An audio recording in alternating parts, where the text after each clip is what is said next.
There you go. Hey sports fans, welcome to the final Torah talk from the hovel. I'm Luke Ford. Levi Ben Abraham is no more. So I yesterday morning at about 7 a.m. I cut my beard, and it's the first time since January of 2008. So how did you recognize it was me when I opened the gate this evening? First of all, who am I? Rabbi Rabs. Yeah, and welcome to Torah Talks. Exactly. I'm Rabbi Rabs, and when Levi opened up the gate today to let me in, I thought I'd fell into 1994. Right. And there was a picture of you from your Playboy, right. from your porn industry days and everything. Right. This is let's look at this guy. This is a face. Look get in here. Get in tight. This is a face from, you might recognize from his Playboy days, you know? Exactly. 44 chicks. Exactly. How many chicks with that big beard? 0. And 44 were like this. Yeah. Yeah, I wonder where this is headed. So, you know what? I honestly think that you look a lot younger. Yeah. But see, this is all the weird part, because I've seen so many photos of you, because Right. you post them all the time, Right. of what you used to look like. Right. So you look like that, so to me you look younger, you look like that age. Right. But somebody said to me yesterday, a woman Mm-hmm. said to me, "Oh my God, you put on 10 years taking off that beard. Put on 10 years. Put on 10 years. I look 10 years older. 10 years older." Oh. I don't. It's Yeah, I don't see that, but I don't see it either. I don't agree with it. it. It's idiosyncratic. Everyone has their own. Right. So we'll get a feel from the women. You can volunteer, because you don't care what the guys think. What's important is what the women think, right? So if you're a woman, let us know what you think. I was surprised to hear that, but that's what they say. How do you get rid of jowls? Like, I look in the mirror, so I see my face the first time in 3.5 years, and I see all these fat cheeks and these jowls, and I think, Jesus, I have to lose 10 pounds. And Well, that's just the way it happens, you age. You age, everyone gets that fat face look, Right, as you get right. older, look at the rock band Queen, my favorite rock band, Yeah. right?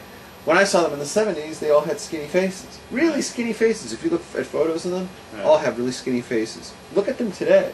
Yeah. Roger Taylor's ballooned out his face. Brian May has this huge face, It's just that's what happens. You can't hold on to that look, Even Pretty Boy Playboy over here, from the 90s, was hanging out by Staying the pool. alive, staying alive. He was hanging out by the pool. Hanging out by the pool. The Playboy Mansion. The pool, Playboy Mansion, hanging with the stars of porn, and he had even him, Mr. Playboy, Mr. Stud. Yeah. It's gonna go. Yeah. If you think you're going back to that, Levi was excited. He was like, "Ooh, I'm looking at women left and right. What happened to me?" Let me ask you something. Yeah. You used an electric razor, right? Yeah.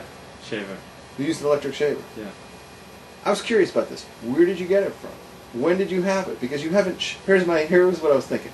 Guy hasn't shaved in 3 years. Right. Am I right? Right. And before that, you weren't Jewish, Right. so you didn't even need to use an electric razor. Well, I started using one in the early 90s time, just for convenience. And also because I was getting into the Jewish thing. Oh, okay. So, yeah. Oh, all right. I was wondering, how the hell would he do that on a spur of the moment? Right. How long did it take to cut that thing off? About 10, 15 minutes. That's it? Yeah. So you had to cut it down really small with the scissors, yeah. and then it finally gets down for the length that you can cut it? I would think that's a hassle. Yeah. Why did you do it yesterday? You said that you were going to wait till after Sukkot, which is late October. What happened? Well, I was planning to, but I'm about to move into a new apartment, and I need to come up with first and last month rent, and I don't have it. Oh so my gosh! I was emailing my family member for financial help. Okay. And the family member was not responding to my emails. Okay. And so I was panicking because I'm not going to have the money without help from my family. Right. And for a week, no response to my emails. This is very unusual. It never happened before. Oh boy. So I started asking other family members, what's going on? Is so-and-so okay? And I heard that it was because I said that I wasn't planning to shave until after Yom Kippur. Like, they'd expected me to shave already because I'd taken the money. Like, we'd initially made a deal. They gave me an extra check for $444 that I needed, and the understanding was that I would shave. And I thought, I could shave when I wanted. Mm-hmm. And so they thought I was watching out on the deal. So they weren't responding to my email. And so I very quickly shaved it and sent them an email. Oh boy, it's nothing like money to motivate Levi, get his butt into gear. And so funny, I was talking about this with friends of mine in my Alexander Technique training school, and this really cute girl in the room said, "Oh, I wish I had something I could sell to make money."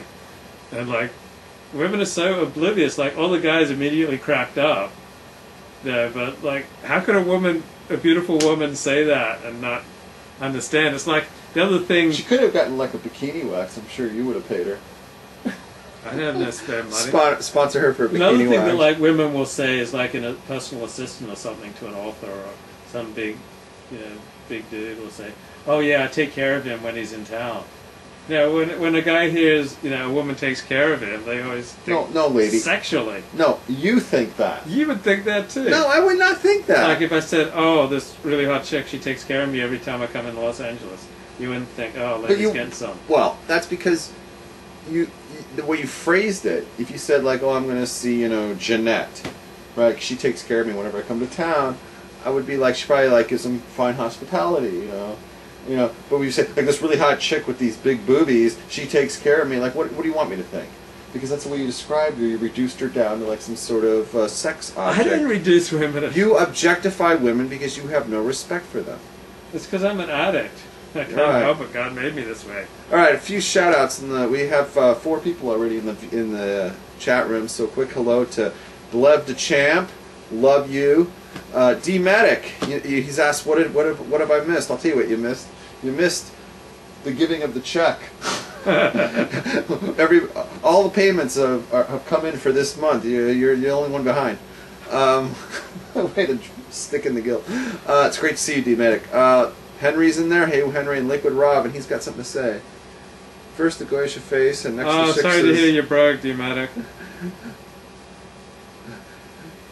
And so Henry wants to know if I'm getting more chicks now. Well, women are responding positively to this shaving development. Yeah? To say, yeah. Yeah, because they don't like the whiskers on you. No, what's funny is that you were like, Mr. I'm untouchable. Mr. Untouchable, right? It's like, these chicks were like saying to him, well, if you take off that beard, right. I'll take care of you. Yeah. And not like like a personal assistant. Right. And Levy's like, oh no, not me. I'm Mr. Untouchable. Well, now he's got the beard coming off, right? And he's thinking to himself, hey. Because it's a lot easier to take off the yarmulke than to take off the beard. Like, I feel like I've rejoined mainstream society. Okay. Like, I feel like I was living in a ghetto for the last 3.5 years, a self-imposed ghetto. So that when I went to shul, I'd feel very comfortable and fit in. But as I was walking around on the streets, then I felt like I was, marginalized. But now I feel like I've rejoined marginal society, and I feel like I've escaped from the Torah corral. Because if I wanted to eat in a non-kosher restaurant, I could just take my yarmulke off. Oh yeah. Or if I wanted to do other things, yeah, right. Forbidden. This is my problem with the whole modern Orthodox movement. Right. A lot of these, liberal modern Orthodox guys, right? They're running around with just like a T-shirt, shorts, right? And like, oh, that's an afterthought. I'll wear the obligatory quarter-size yarmulke, right? Yeah. And so the only thing the only thing that makes them identifiably Jewish, because they have, this Goyish, clean Goyish face, and the tzitzis, I don't know if they're wearing them or not, right? Is this yarmulke? Well, here, real difficult. Take it, whiz it, and now you can do whatever. You can hang out, you can break Shabbos, you can eat at McDonald's, you can bang shiksas, you can do whatever, because there's nothing about you that's Jewy. Does this face look Jewish? Honestly? Yeah. No. It's so kosher looking.